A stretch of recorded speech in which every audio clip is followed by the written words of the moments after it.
துரதிருஷ்டவசமானது.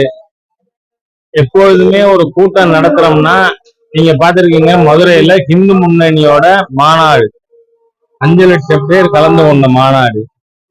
இதுல ஒரு சின்ன குப்பை பாக்கெட்டு கூட கிடையாது. சேரெல்லாம் ஒழுங்குபடுத்தி அந்த மாதிரி எப்பொழுதுமே கட்சியில கட்டுப்பாடை வச்சு அதன் அடிப்படையில கட்சி வளர்த்து இருக்கணும். அது நடக்கல, தப்புதான். ஆனால் நிர்வாகம் என்ன பண்ணுது?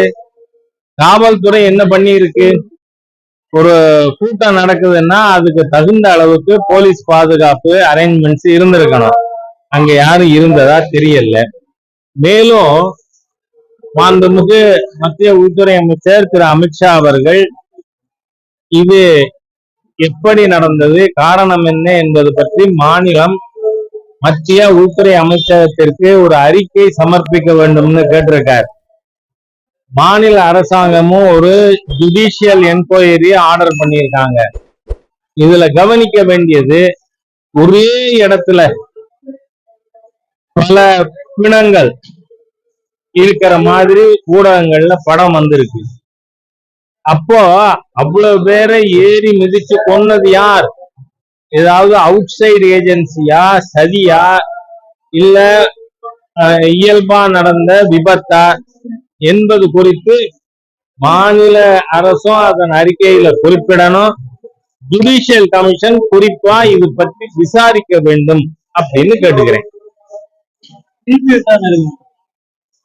இந்த வரட்டும், ஃபர்ஸ்ட் ரிப்போர்ட் அனுப்பட்டும். அதன் அடிப்படையில நிச்சயமா நம்ம அடுத்து என்ன மாதிரி கோரிக்கை வைக்கலாங்கிறத பார்க்கலாம். நண்பர்கள் இவ்வளவு பெரிய காங்கிரகேஷன் இருக்குன்னா காவல்துறை என்ன பண்ணுச்சு? ஏற்கனவே கரூர் எஸ்பி அவர்கள் சரியா முறைப்படியா செயல்படுறது இல்லைன்னு ஒரு குற்றச்சாட்டு இருக்கு. ஏன்னு சொன்னா, பக்கத்துல இருக்கிற பேரூராட்சியில 15வது வார்டுல 12 நாளா தண்ணி வரலன்னு ரவிங்கிறவர், அந்த டிஎம்கே சேர்ந்த ஒரு முஸ்லிம் கவுன்சிலர், லேடி கவுன்சிலர், அந்த கவுன்சிலர்கிட்ட கேட்கிறாரு, தண்ணி வரலையேன்னு. தண்ணி வரலன்னா எனக்கு என்ன தெரியும் அப்படின்னு. எப்பவுமே லேடி கவுன்சிலர்னா அங்க சீட்ல உட்கார்றவர் அவர் கணவனா இருப்பார். அந்த மாதிரி அவர் சொல்லி இருக்காரு. அதுக்கு இவர், எங்க நீங்க ஒரு கவுன்சிலர், உங்களுக்கு தெரியாதான்னு கேட்டிருக்காரு. அப்போ அந்த கவுன்சிலருடைய ஹஸ்பண்ட், 2 மச்சனங்க, மாமனார், 4 பேருமா போய் அந்த ரவிங்கிற நபரை வெளியில இழுத்து போட்டு மிதிச்சதுல 70% ஹார்ட் பம்ப் பண்ண முடியாம ஆஸ்பத்திரியில சேர்த்தாங்க.